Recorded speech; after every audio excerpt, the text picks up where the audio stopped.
Hello friends, welcome to my new blog. आपका मेरे नए ब्लॉग में स्वागत है। तो आप लोग कैसे हैं? अब महत्वपूर्ण बात आती है कि हिस्ट्री कहाँ से आती है एमपीपीएससी में। तो हमारे साथ जीतू भाई हैं जो 4 बार भी निकाल चुके हैं और प्री का एग्जाम पास आ चुका है। तो जी हमको बताएंगे कहाँ कहाँ से आती है और क्या क्या पढ़ना चाहिए लास्ट समय में। तो जीतू भाई आप बताइए कहाँ कहाँ से आती है हाँ, हिस्ट्री। तो आधुनिक इतिहास के बारे में जो है महत्वपूर्ण चर्चाएं होंगी और आधुनिक इतिहास में महत्वपूर्ण डेट्स हैं वो ज़्यादा प्री में पूछने की संभावना रहती है ना। जी तो उन चीज़ों पे अपन ज़्यादा फोकस करेंगे और चूंकि ये वीडियो है तो ज़्यादा डीप में जा ही नहीं पाएंगे, क्योंकि अगर ज़्यादा डीप में जाएंगे तो शायद हो नहीं पाएगा वीडियो, है ना।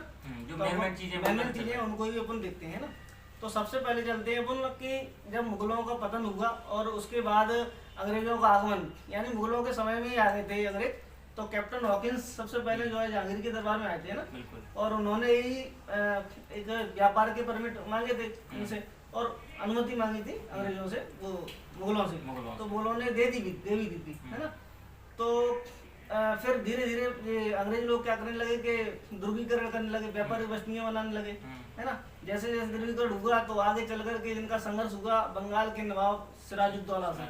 उस वक्त 1757 के आसपास बंगाल के नवाब सिराजुद्दौला थे और सिराजुद्दौला संघर्ष हुआ। और उस वक्त रॉबर्ट क्लाइव अंग्रेज गवर्नर था। रॉबर्ट क्लाइव और सिराजुद्दौला के बीच में एक युद्ध हुआ था जिसे प्लासी का युद्ध के नाम से जाना जाता है। यानी इसकी डेट है जून 1757। जून 1757 में ये आप लोग नोट कर सकते हैं, कुछ डेट्स है ना महत्वपूर्ण। तो जून 1757 में प्लासी का युद्ध हुआ। इसमें कौन कौन भागीदार थे? 2 पक्ष थे। एक तो अंग्रेज की तरफ से रॉबर्ट क्लाइव लड़ रहा था, है ना, और उनकी सेना, और दूसरी तरफ से जो बंगाल का नवाब यानी कि सिराजुद्दौला और उनके कुछ सहयोगी जैसे कि जगत सेठ, मीर जाफर, है ना, और मीर कासिम, ऐसे लोग जो है सहयोगी थे। अब चूंकि क्या है कि जो सिराजुद्दौला के नवाब, बंगाल के नवाब के जो सहयोगी थे, उन्होंने जो है अपने नवाब को ही धोखा दे दिया और वे मिल गए कहाँ जाके? दूसरे पक्ष में, यानी कि अंग्रेजों के साथ में, है ना। तो इस तरह से प्लासी का युद्ध हुआ भयंकर तरीके से, और उस युद्ध में जो है सिराजुद्दौला की क्या हुई? हार हुई। अब यहाँ से बंगाल के नवाब एक कठपुतली नवाब के रूप में बनते हैं, क्योंकि उनके किंग मेकर कौन हो गए? अंग्रेज हो गए, क्योंकि अंग्रेज बनाने लगे। जब अंग्रेज बनाने लगे तो सीधी बात है वो अपने हितों के अनुसार बनाएंगे, अपने हित साधेंगे। तो हित साधने लगे और बंगाल का नवाब बना अब मीर जाफर, है ना। 1757 से 1760 तक रहा। मीर जाफर ने खूब तरीके से उन्हें जो धन दिया अंग्रेजों को, खूब तरीके से लालच दिए, लेकिन उसके बावजूद भी वो उनकी पूर्ति नहीं कर पाया, क्योंकि अंग्रेज तो देते हमको दो दो दो, कितना दो, बंगाल का नवाब वो भी, लेकिन फिर भी काफी समृद्ध प्रांत था उस वक्त भी। लगभग 8 करोड़ जनसंख्या के आसपास जो है बंगाल की जनसंख्या थी। और बंगाल नहीं था, बंगाल उस वक्त बंगाल, बिहार, उड़ीसा और ये पश्चिम बंगाल, पूर्व बंगाल जो बांग्लादेश है ना, ये सारा का सारा हिस्सा उसमें उस वक्त बंगाल में था। तो सीधी बात है सबसे ज्यादा समृद्ध प्रांत था और अंग्रेज व्यापारिक थे, तो सबसे ज्यादा निगाही उनकी कहाँ थी? बंगाल में थी। तो उन्होंने इस तरह से युद्ध लड़ा और मीर जाफर बने बंगाल के नवाब। धीरे धीरे फिर उसके बाद मीर जाफर के बाद मीर कासिम आए, नवाब बने। लेकिन अंग्रेजों की मांगे पूर्ति हुई नहीं, वे लगातार जो है शोषण करते गए बंगाल के क्षेत्र का लगातार। और अंततः एक युद्ध हुआ बक्सर का युद्ध, वो हुआ 1764 में। बक्सर का युद्ध बहुत महत्वपूर्ण है, आ भी सकता है, 1764 में हुआ। इसमें क्या था कि सुजाउद्दौला बंगाल के नवाब बन चुके थे, अवध के नवाब थे सुजाउद्दौला, और बंगाल के नवाब और संयुक्त सेना को लेकर के अंग्रेजों के साथ में युद्ध हुआ। इसमें विजय हुई, इसमें योग्यता की विजय हुई थी, इसमें विजय हुई थी अंग्रेजों की। और इस तरह से यही बक्सर के युद्ध से ही बंगाल की दीवानी प्राप्त हो गई अंग्रेजों को। यानी बंगाल की दीवानी बोले तो बंगाल, बिहार और उड़ीसा, ये तीनों क्षेत्र की दीवानी यानी राजस्व वसूल करने की शक्तियां प्राप्त हो गई अंग्रेजों को। अब अंग्रेजों ने क्या किया कि एक संधि की नवाब के साथ। संधि क्या थी? वो इलाहाबाद की संधि के नाम से जानी जाती। 1765 में, 1765 में इलाहाबाद की संधि, नोट कर लेना। तो उसमें क्या किया कि नवाब को 26 लाख रुपए देकर के प्रतिवर्ष, और उसके दीवानी अधिकार थे अंग्रेजों ने अपने हाथ में ले लिए। जब दीवानी अधिकार अपने हाथ में ले लिए तो और जो प्रशासन के खर्च वाला काम था वो नवाब को दे दिया।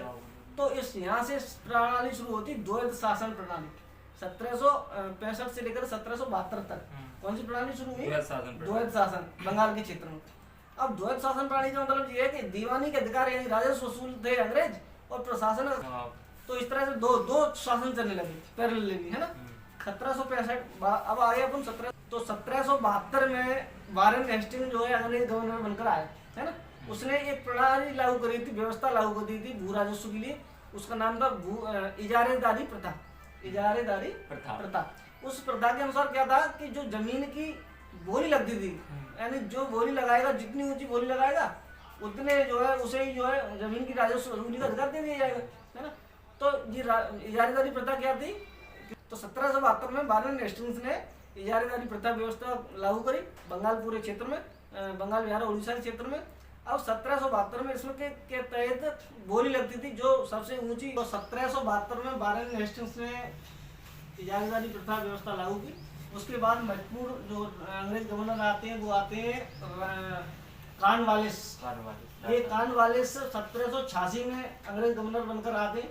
बहुत बड़े योग्य और प्रशासक व्यक्ति थे, है ना। भारत में सिविल सेवा का जनक अगर अंग्रेजों को कहा जाता है तो कॉर्नवालिस को कहा जाता है ना। 1786 में कॉर्नवालिस आए। उसके बाद उन्होंने जो यहाँ के जो अंग्रेज अधिकारी थे उन पर जो ये प्रतिबंध लगा दिया कि आप व्यापारिक काम नहीं कर सकते, यानी सेवा के अतिरिक्त निजी व्यापार नहीं कर सकते और लोगों से जो है गिफ्ट नहीं ले सकते, है ना, रिश्वत नहीं ले सकते। काफी प्रतिबंध लगाए, कॉर्नवालिस संहिता लागू करी, है ना। और कॉर्नवालिस ने ही 1792 में एक व्यवस्था लागू करी भू राजस्व के लिए। स्थायी बंदोबस्त व्यवस्था क्या थी कि एक फिक्स कर दिया जाता था कि या 10 साल के लिए या 5 साल के लिए कि 10 साल तक जो कर की रेट है ना वो इतने प्रतिशत रहेगी, है ना, 10% रहेगी या 5% रहेगी, ये फिक्स कर दिया जाता था। तो और इस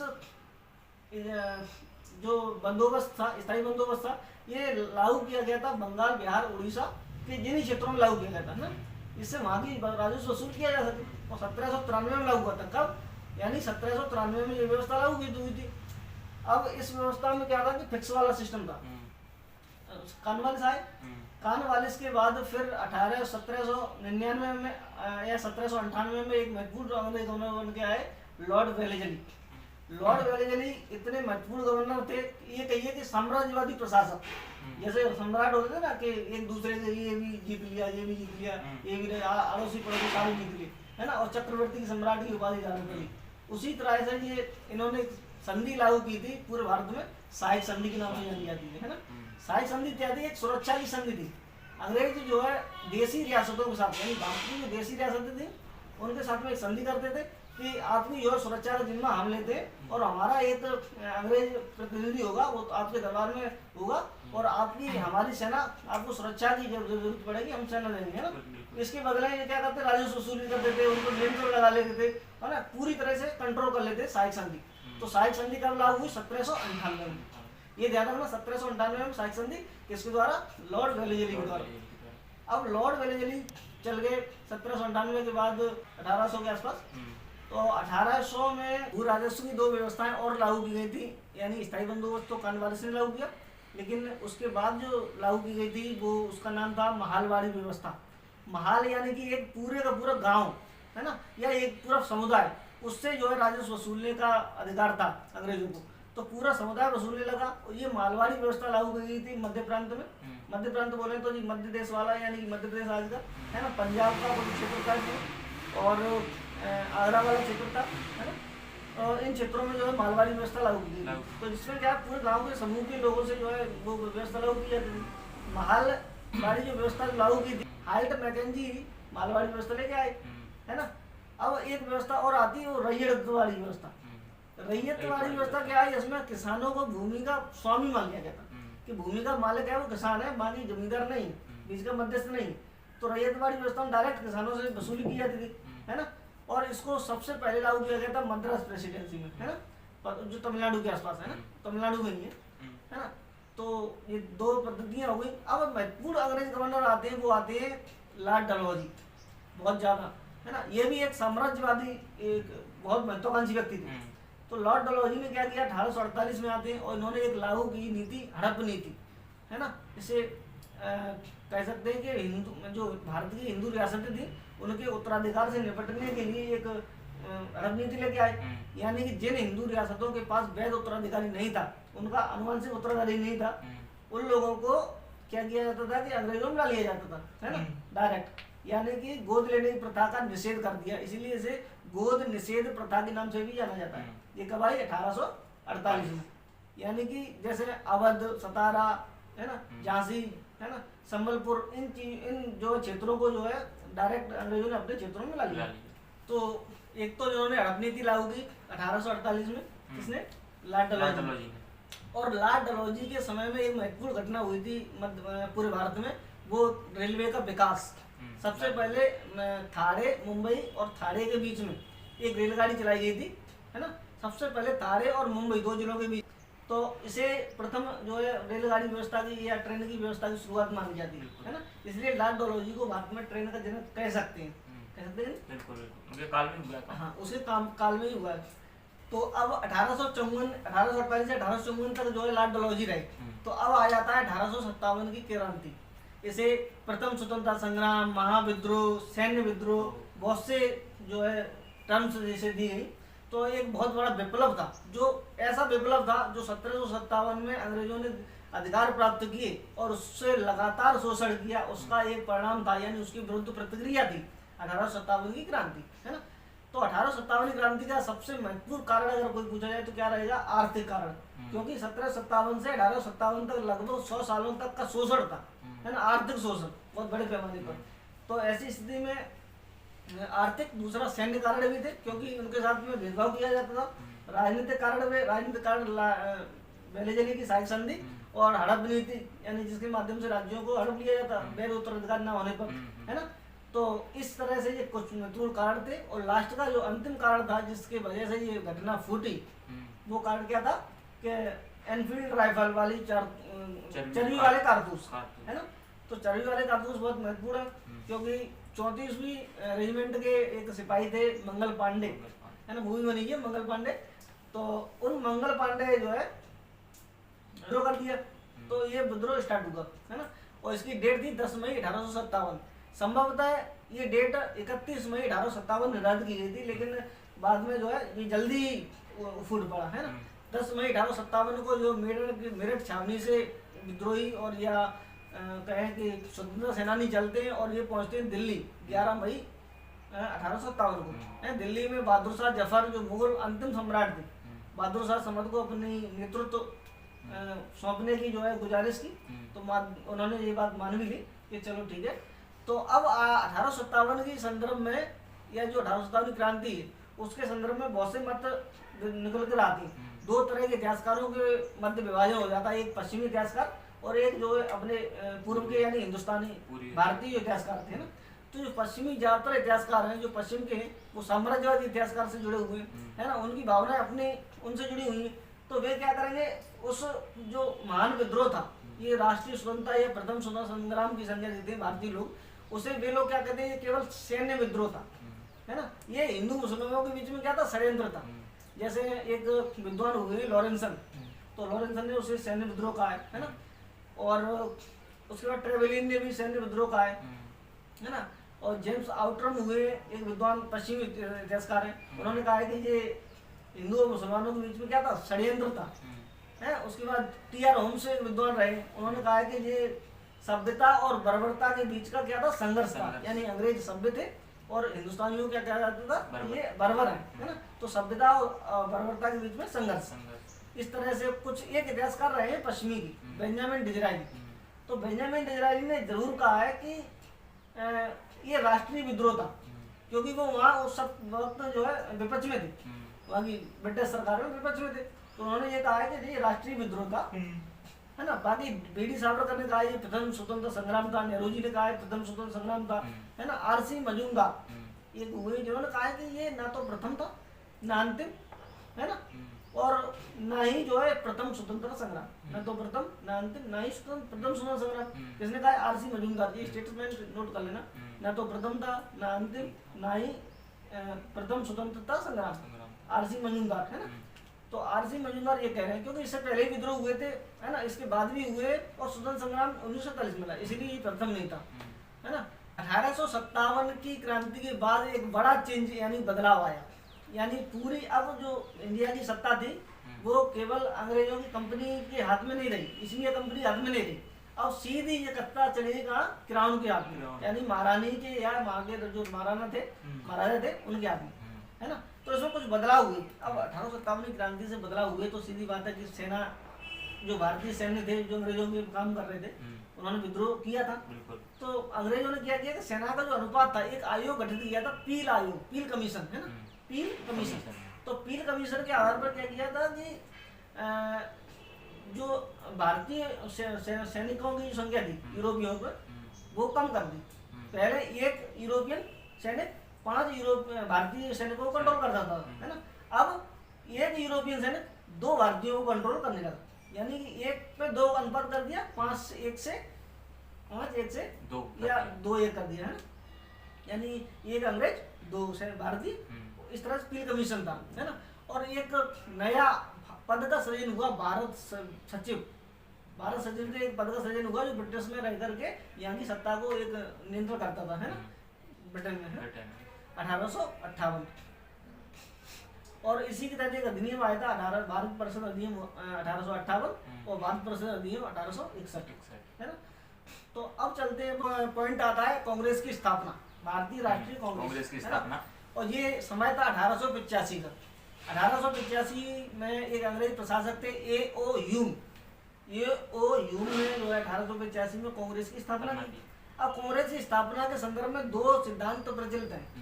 एक है सेफ्टी वाल्व का सिद्धांत, यानी सेफ्टी वाल्व, है ना, वाल्व यानी सुरक्षा, यानी सुरक्षा का एक वाल्व, है ना, उसका सिद्धांत। और दूसरा सिद्धांत था तड़क चालक का सिद्धांत। तो लाला लाजपत राय और R.C. दत्त यानी रमेश चंद्र दत्त, इन्होंने भारत का आर्थिक इतिहास की एक पुस्तक लिखी थी, इकोनॉमिक हिस्ट्री ऑफ इंडिया, है ना। तो लाला लाजपत राय ने कहा कि ये सेफ्टी वाल्व के सिद्धांत के तहत जो है कांग्रेस की स्थापना हुई। सेफ्टी वाल्व का सिद्धांत का मतलब क्या है? सेफ्टी वाल्व का सिद्धांत का मतलब ये है कि अंग्रेजों ने जो है भारतीयों की, जो भारतीय राजनीतिक लोग थे, उनकी ये प्रतिक्रिया थी, उसको एक मंच के माध्यम से निकालना चाहते थे, जिससे अंग्रेजों पर आंच ना आए बहुत ज्यादा, है ना, यानी भारतीय लोग बहुत ज्यादा हावी ना हो। तो एक मंच के रूप में काम करे कांग्रेस, इससे कि जो गुस्सा है, क्रोध है, वो शांत हो जाए एक मंच के रूप में, है ना, और अंग्रेजों पे आंच ना आए, अंग्रेज अपना काम करते रहे। तो ये सेफ्टी वाल्व का सिद्धांत था, किसने दिया? लाला लाजपत राय ने, है ना। एक है तड़क चालक का सिद्धांत। इसके अनुसार ये नहीं कहा जाता कि अंग्रेजों ने जो है भारतीयों का यूज किया, जबकि ये कहा जाता है कि तड़क चालक के सिद्धांत के तहत कि भारतीयों ने अंग्रेजों को यूज कर लिया, यानी ये उनको कांग्रेस की स्थापना कराने में यूज कर लिया, जिससे कि कांग्रेस की स्थापना, जो कांग्रेस पार्टी है, उसका उपयोग जो भारतीय अपने राजनीतिक हितों के लिए कर सके या नहीं। और ये इसके एक प्रतिपादक थे गोपाल कृष्ण गोखले, जी के गोखले, जो महात्मा गांधी के राजनीतिक गुरु भी रहे, है ना। अब समय शुरू होता है एक 1885 से 1905 के बीच में। 1885 से 1905 के बीच में एक काल कहा जाता है, जिसे उदारवादियों का काल कहा जाता है। उदारवादी कुछ नेता हुए थे जो कांग्रेस पार्टी में प्रमुख प्रभुत्व रहा था उनका, ना। ये उदारवादी फिरोज शाह मेहता, है ना, जी गोपाल कृष्ण गोखले, दादाभाई नौरोजी, है ना, R.C. दत्त और भी नेता थे, है ना। तो ये 4-5 महत्वपूर्ण नेता हैं, गोपाल कृष्ण गोखले, है ना, R.C. दत्त और रमेश चंद्र दत्त ही हो जाएंगे, है ना, दादाभाई नौरोजी, है ना, और फिरोज शाह मेहता, ये नेता थे। अब इन लोगों ने क्या किया कि भारतीयों को राजनीतिक रूप से जागरूक किया इतने काल में, 1885 से 1905 के बीच में, यानी 1885 से 1905 का जो काल है वो उदारवादी काल के नाम से जाना जाता है ना।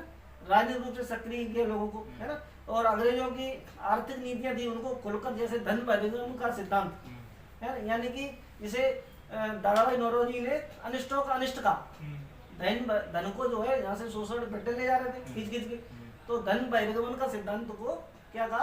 अनिष्टों का अनिष्ट। किसने कहा? दादाभाई नौरोजी ने। और दादाभाई नौरोजी के साथ में ही रमेश चंद्र दत्त ने इसको बहते हुए घाव की संज्ञा दी। एक ऐसा घाव, बहता हुआ घाव, है ना। किसने दी? R.C. दत्त ने। किसको? बहते हुए घाव, यानी कि बहिर्गमन का सिद्धांत। तो आर्थिक नीतियों की इन्होंने समीक्षा की उदारवादियों ने, है ना। इनके वजह से बहुत सी चीजें बदलाव, राजनीतिक रूप से लोग शिक्षित हुए, है ना। और जो कांग्रेस की पार्टी स्थापित हो रही थी वो बची रही, अंग्रेजों उसे दमन नहीं कर सके, है ना। अब कांग्रेस के प्रति प्रतिक्रिया, तो स्टेटमेंट आ सकते हैं जी, कांग्रेस की प्रति प्रतिक्रिया क्या रही है अंग्रेजों की।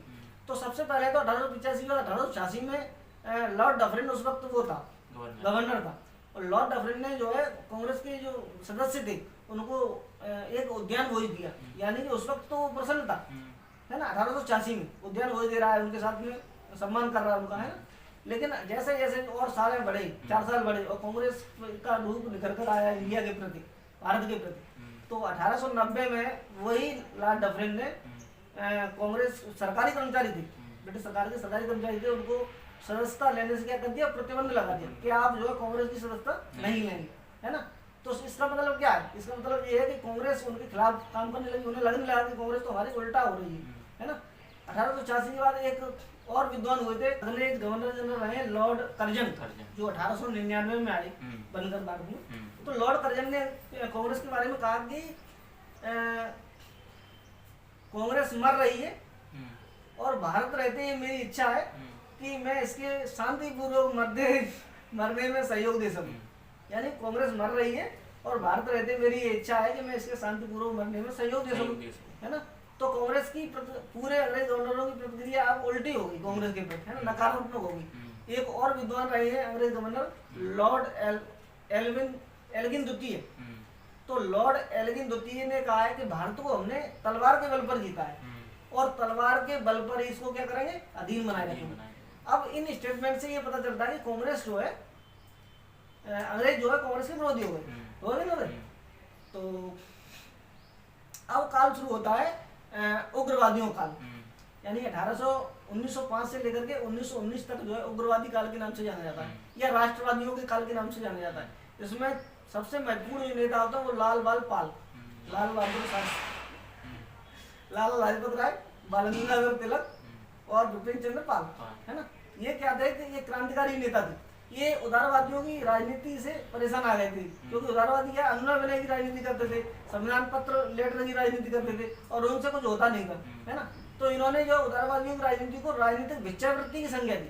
लाला लाजपत राय ने कहा कि उदारवादी जो है राजनीतिक भिक्षावृत्ति की संज्ञा दी, वो राजनीतिक भिक्षावृत्ति है वो, क्योंकि अनुनय विनय की राजनीति कर रहे हैं, उससे कुछ हो रहा नहीं, कांग्रेस हमारी अंग्रेज हमारी बातें मान रहे नहीं, है ना। तो इन्होंने जो है क्या किया कि भाई सशस्त्र संघर्ष करेंगे, है ना, जन विद्रोह करेंगे और सरकार के खिलाफ लड़ेंगे, है ना, आंदोलन करेंगे। ये ऐसी तकनीक लेके आए जिससे कि 5, है ना। 1805 में लॉर्ड कर्जन ने एक महत्वपूर्ण घटना घटित की, जो बंगाल का विभाजन। बंगाल का विभाजन कब हुआ था, इसकी योजना प्रस्तुत करी 1803 में, है ना, और इसको सार्वजनिक किया 1805 में और इसको लागू किया 16 अक्टूबर 1805 को। 16 अक्टूबर 1805 को इसको पूरी तरह से लागू कर दिया गया, है ना। इस वक्त पूरी बंगाल को 2 भागों में विभाजित कर दिया गया। इसका कारण बताया था अंग्रेजों ने कि ये प्रशासनिक सुविधा के लिए ये बनाया गया, लेकिन वास्तविक कारण क्या था सब लोग जानते, सांप्रदायिकता। यानी कि पूर्वी बंगाल में मुस्लिम अच्छे खासे थे और पश्चिम बंगाल में जो है इतने मुस्लिम नहीं थे। तो 2 यानी हिंदू व मुस्लिम अगर मिल गए तो अंग्रेजों के लिए क्या हो जाएगा कि संकट खड़ा हो जाएगा। संकट खड़ा हो जाएगा तो इन्होंने किया कि सांप्रदायिक आधार पर 2 विभाजन कर दिए, यानी एक तो पूर्वी बंगाल और एक पश्चिम बंगाल, है ना। तो इस तरह से उस दिन रविन्द्रनाथ टैगोर ने रक्षाबंधन दिवस मनाया। रक्षाबंधन दिवस बोला तो एक दूसरे के हाथों पर राखियां बांधी, हिंदू मुसलमानों दोनों ने मिलकर के, और शांतिपूर्वक सहिष्णुता की भावना विकसित करी। इस तरह से बंगाल विभाजन लागू हुआ। बंगाल विभाजन के बाद तो बंगाल विभाजन हो चुका है ना। उसके बाद एक आंदोलन शुरू हुआ था, स्वदेशी आंदोलन। स्वदेशी आंदोलन और बहिष्कार आंदोलन, है स्वदेशी एवं बहिष्कार आंदोलन, ये हुआ था अगस्त 1905 में। इसमें क्या किया गया, स्वदेशीकरण को बढ़ावा दिया गया और विदेशी वस्तुएं थी उनकी जलाई गई या उनका बहिष्कार किया गया, है ना। सरकारी अदालतें उनसे त्याग दिया गया। तो काफी बड़े पैमाने पर इसमें लोगों की जन भागीदारी हुई और आगे चल करके चूंकि 1908 तक क्या है कि जो बड़े बड़े नेता थे वो या तो गिरफ्तार कर लिए गए थे और या अंग्रेजों के द्वारा, या फिर उन्होंने सक्रिय राजनीति से क्या कर दिया, संन्यास दे दिया। जैसे अरविंद घोष, जैसे एक दार्शनिक के रूप में भारत में जाना जाता है ना, और बिपिन चंद्र पाल, इन 1908 तक आते आते क्या कर लिया, राजनीति से संन्यास ले लिया कि अब हमें राजनीति नहीं करना है। तो अब क्या है कि राजनीतिक रूप से शून्यता की स्थिति होगी। शून्यता यानी कि पॉलिटिकल रूप से शून्यता होगा। तो अब जब शून्यता की स्थिति आती है तो फिर बम और पिस्तौल की राजनीति स्टार्ट होती है, और बम और पिस्तौल की राजनीति से ही प्रथम चरण के क्रांतिकारी जो है गतिविधियां शुरू हुई। इसे जो है क्रांतिकारी आतंकवाद के नाम से, गतिविधियों के नाम से जाना जाता है ना। इसमें बहुत से नेता थे। क्रांतिकारी गतिविधियां 3 राज्यों में महत्वपूर्ण हो रही थी। एक तो था महाराष्ट्र, एक पंजाब और बंगाल, है ना। महाराष्ट्र में तिलक के केसरी पत्र, जो केसरी पत्र था बाल गंगाधर तिलक का था, वो मराठा भाषा में था, मराठी भाषा में था। और एक और पत्र था मराठा, जो मराठा के नाम से था, वो अंग्रेजी भाषा में था, उल्टा था, केसरी था। बाल गंगाधर तिलक महाराष्ट्र में केसरी और मराठा, दो पत्रों के माध्यम से उन्होंने क्रांतिकारी विचार प्रतिपादित किए, है ना। और इस तरह से शिवाजी उत्सव मनाया, गणपति उत्सव मनाया महाराष्ट्र में। इस तरह से क्रांतिकारी गतिविधियों को अंजाम दिया। तो क्रांतिकारी गतिविधियों के दौरान 1916 में बाल गंगाधर तिलक ने होम रूल लीग की स्थापना की, यानी कि अपने घर में जो है स्वशासन चाहिए, है ना। ये होम रूल लीग जो प्रेरित थे वो आयरलैंड के आंदोलन से प्रेरित थे, है ना। होम रूल लीग तिलक ने जो महाराष्ट्र में स्टार्ट करी वो अप्रैल 1916 में, है ना। और एक होम रूल लीग चल रही थी मद्रास में, वो कौन चला रहा था? एनी बेसेंट, यानी आयरलैंड की महिला थी, आयरिश महिला थी, और एनी बेसेंट चला रही थी। इनका स्थापना मद्रास में करी थी, है ना। तो यानी कि और इसी होम रूल लीग आंदोलन के दौरान जो है इन्होंने नारा दिया था बाल गंगाधर तिलक ने कि स्वदेशी मेरा जन्मसिद्ध अधिकार है, स्वशासन मेरा जन्मसिद्ध अधिकार है, उसे मैं ऐसे लेकर रहूंगा, है ना। तो ये नारा दिया था। उस वक्त दूसरा होम रूल लीग चला रही थी कौन? Annie Besant. कहाँ चला रही थी? मद्रास में, है ना। तो एनी बेसेंट पे भी थोड़ा चर्चा कर लेते हैं। एनी बेसेंट क्या थी कि एक आयरलैंड की महिला थी, ये धर्म और दर्शन के कार्यों से जुड़ी थी, इंडिया की संस्कृति से बहुत ज्यादा प्रभावित थी, है ना। और एक इन्होंने स्थापना, इन्होंने नहीं, एक कर्नल HP ब्लावर्स की एक कोई महिला थी, उन्होंने इसकी स्थापना करी थी थियोसॉफिकल सोसाइटी की। वो कहाँ करी थी? न्यूयॉर्क में थियोसॉफिकल सोसाइटी। कब करी थी? 1875 में। 1875 में थियोसॉफिकल सोसाइटी की स्थापना की, और किसने की? कर्नल HP ब्लावर्स की, है ना। तो इस संस्था से कौन जुड़ी? Annie Besant. Annie Besant. और इस दौरान ही 1893 में एक विश्व धर्म संसद का आयोजन हुआ था अमेरिका में, है ना, शिकागो में, शिकागो शहर में। तो शिकागो शहर में स्वामी विवेकानंद भारत से जो है रिप्रेजेंटेटिव के रूप में गए। अब इन्होंने अपना जो है भाषण दिया, सभी जो है अमेरिकी वासियों को, यूरोप वासियों को क्या किया? बहुत ज़्यादा प्रभावित किया, भारतीय धर्म और संस्कृति से क्या प्रभावित किया। तो वहाँ एनी बेसेंट भी गई थी। तो एनी बेसेंट प्रभावित होकर के सीधे वे कहाँ चले गए?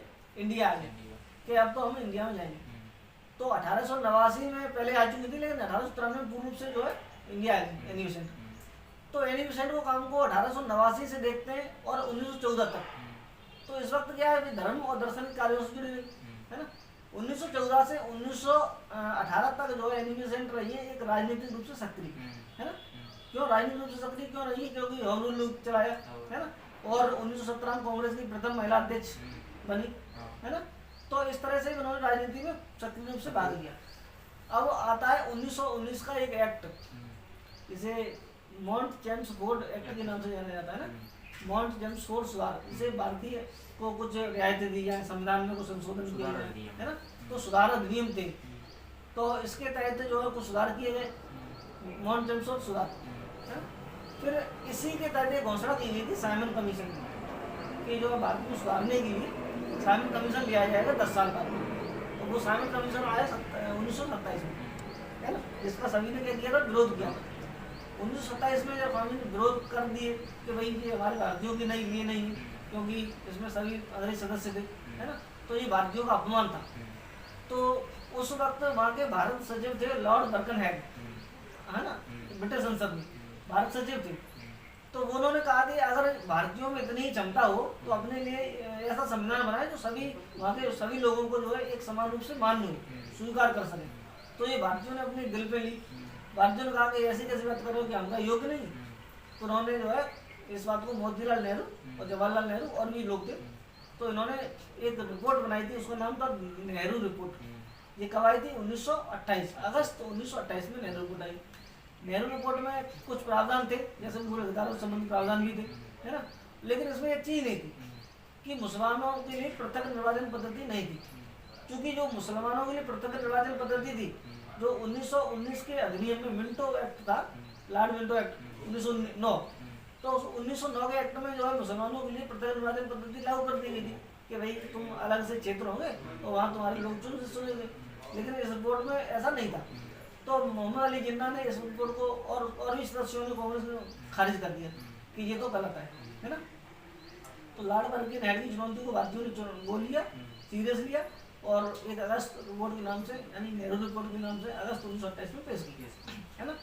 अगस्त 1928 के बाद एक 1930 में असर वो होने लगे प्रथम गोलमेज सम्मेलन, द्वितीय गोलमेज सम्मेलन, तृतीय गोलमेज सम्मेलन, है ना। और महात्मा गांधी दूसरे गोलमेज सम्मेलन में जो है सम्मिलित हुए थे, है ना। डॉक्टर अम्बेडकर तीनों गोलमेज सम्मेलनों में जो है उन्होंने पार्टिसिपेट किया था। और 1930 में एक आंदोलन, बड़ा आंदोलन शुरू किया महात्मा गांधी ने, सविनय अवज्ञा आंदोलन, है ना। यानी कि विनम्र रूप से जो है हम इनके कानूनों की अवहेलना करेंगे, है ना, जब तक हमारी मांगे पूरी नहीं होगी। सविनय अवज्ञा आंदोलन चलाया। इसके तहत अंग्रेजों ने गिरफ्तारियाँ दी, अंग्रेजों ने भारतीय लोग गिरफ्तारियाँ भी की, है ना। संघर्ष हुआ, एक चलता रहा। तो इस दौरान एक समझौता हुआ था गांधी और लॉर्ड के, वहाँ का जो भारत का जो गवर्नर जनरल था, यानी लॉर्ड इरविन था उस वक्त 1931 में। इसे दिल्ली समझौता के नाम से जाना जाता है। लॉर्ड इरविन समझौता 1931, 5 मार्च 1931, या दिल्ली समझौता के नाम से जाना जाता है। किस किस के बीच में हुआ? गांधी जी और जो है लॉर्ड इरविन के बीच में। वही कि भाई जो आंदोलनकारी उनको छोड़ दिया जाए, शराब की घटनाओं पर प्रदर्शन देने की अनुमति दी जाए। तो असहयोग आंदोलन हो चुका है ना, आंदोलन का दमन भी कर दिया, है ना। तो अब एक शांति की स्थिति आ गई, है ना, शून्यता की स्थिति आ गई। फिर लगभग 1930 से लेकर के 1942 में एक बड़ा महा आंदोलन हुआ, भारत छोड़ो आंदोलन, सबसे बड़ा आंदोलन, है ना। इसकी डेट के बारे में कंफ्यूजन रहता है, क्योंकि अभी MPPSC में भी केस लगे हुए थे कि 8 अगस्त को प्रारंभ हुआ था या 9 अगस्त को प्रारंभ हुआ था, ये कंफ्यूजन नहीं है। लेकिन प्रारंभ हुआ था 8 अगस्त को, और 9 अगस्त को शुरुआत में होते ही, यानी प्रस्ताव 8 अगस्त को लाए और 9 अगस्त में शुरुआत होते ही सुबह जो है ऑपरेशन 0 आवर के तहत पूरी लोगों को क्या कर लिया, गिरफ्तार कर दिया, भारतीय नेताओं को, है ना। इसमें तो कुछ नेता जो है बचे रहे, उन नेताओं ने क्या किया कि भूमिगत होकर के बाद में आंदोलन चलाते रहे। जैसे अरुणा आसफ अली थे, है ना, जयप्रकाश नारायण थे, राम मनोहर लोहिया थे। ये नेता बाद में भी, यानी गिरफ्तार होने के, बड़े नेता गिरफ्तार होने के बाद भी चलाते रहे। इसमें महात्मा गांधी ने एक नारा दिया था, डू और डाई, करो या मरो, है ना। तो यहीं पे जो है महात्मा गांधी के चरित्र पे एक छटपू लग जाता है, दाग सा लग जाता है कि ये तो अहिंसा के पुजारी थे। फिर लोग कहते हैं तथाकथित अहिंसा के पुजारी हैं, पूर्णतः अहिंसा के पुजारी नहीं, क्योंकि उन्होंने डू और डाई का नारा दे दिया, है ना। और इस कारण से शायद उनकी नॉमिनेट 5 बार किए गए नोबेल पुरस्कार के लिए, लेकिन वो अंततः नहीं हो पाया, है ना। शायद कुछ ऐसी चीज़ें रही होंगी। इसका एक डॉक्यूमेंटरी प्रूफ ये भी माना जाता है कि जब जो अफ्रीका में वो संघर्ष कर रहे थे भारतीय मजदूरों के लिए, तो उन्होंने अफ्रीका में लिखित में वहाँ की सरकार को दिया था गांधी जी ने कि उन्होंने कहा तुम काले हो, तो काले और गोरे के बीच में वहाँ डिफरेंस था। तो महात्मा गांधी ने लिखित में दिया वहाँ की सरकार को कि हम तो काले भी नहीं, हम तो बीच के। ये डॉक्यूमेंटरी प्रूफ है। इसी कारण शायद नोबेल पुरस्कार जो है समिति उसे अभी तक जो बुक करती थी, है ना, नहीं मिल पाया। तो अब आए अपन 1942 के बाद। 1942 में एक और मिशन आया था, क्रिप्स मिशन, है ना, मार्च 1942 में, है ना। स्टेफर्ड क्रिप्स के अध्यक्ष थे। लेकिन वही संविधान सम्मति करेंगे, सुधार करेंगे और संविधान निर्माण सभा बनाएंगे, है ना, युद्ध के बाद। चूँकि इस वक्त एक और घटना हो रही थी विश्व स्तर पर, उसका नाम था द्वितीय world war, second world war, है ना। यानी सितंबर 1939 में सेकेंड वर्ल्ड वॉर स्टार्ट हो जाता है ना। क्योंकि सेकेंड वर्ल्ड वॉर में मेन भूमिका रही थी, वो रही थी हिटलर की, है ना, एडोल्फ हिटलर। कहाँ के? जर्मनी के, है ना। तो जर्मनी में मित्र राष्ट्र और धुरराष्ट्र, 2 राष्ट्र थे। यानी वर्ल्ड वॉर में 2 राष्ट्र, 2 गुट थे, एक मित्र राष्ट्रों का और एक धुरराष्ट्रों का। मित्र राष्ट्रों में कौन थे? अमेरिका, ब्रिटेन, रसिया, है ना, ये मित्र राष्ट्रों में थे, और फ्रांस भी था। और धुरराष्ट्रों में कौन थे? जर्मनी, जो मित्र राष्ट्र धुरराष्ट्रों के खिलाफ चल रहे थे, यानी जर्मनी, ऑस्ट्रिया, वियना वगैरह और भी राष्ट्र थे, है ना, सर्बिया वगैरह। तो इन 2 पक्षों में जो है बहुत संघर्ष युद्ध हुआ। चूँकि अब मैं विश्व इतिहास में नहीं जाना चाहूँगा, क्योंकि वो सेंस नहीं है उसका। तो यहाँ पर हिटलर काफ़ी परफॉर्मेंस में चल रहा था मित्र राष्ट्रों के खिलाफ, है ना। तो ब्रिटिश लोग आए, यानी उस वक्त गवर्नर जनरल का आए तो लॉर्ड लिंथगो ने क्या किया कि भारतीयों को जो है सम्मिलित कर दिया वर्ल्ड वॉर में, इसे बिना पूछे, कांग्रेस की बिना सहमति के भारत जो है वर्ल्ड वॉर में शामिल है। किसके खिलाफ? जर्मनी के खिलाफ, यानी हिटलर के खिलाफ। तो भारतीयों ने से जो है अपना अपमान समझा कि भारतीयों से पूछा ही नहीं गया और हमें जो है उसमें युद्ध में शामिल कर लिया। तो इस बात को जो है क्रिप्स मिशन की जो है असफलता होगी।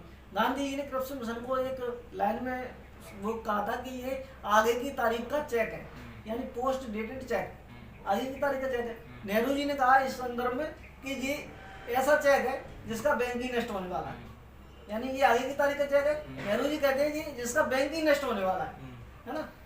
इस तरह से जो है करप्शन मिशन जो है पूरी तरह से असफल हुआ। और फिर 1949 में कैबिनेट मिशन आया, जिसके आधार पर जो है संविधान सभा का गठन हुआ, है ना। इस वक्त ब्रिटेन में एक परिवर्तन हो गया, यानी वहाँ श्रमिक लेबर पार्टी की सरकार आई और उसके प्रधानमंत्री थे क्लीमेंट एटली, है ना। तो एटली ने क्या किया कि भारत को विपक्ष के थे, तो भारत को जल्दी से जल्दी आवाज का स्वतंत्र करने का उनका दबाव ही था पहले से भी।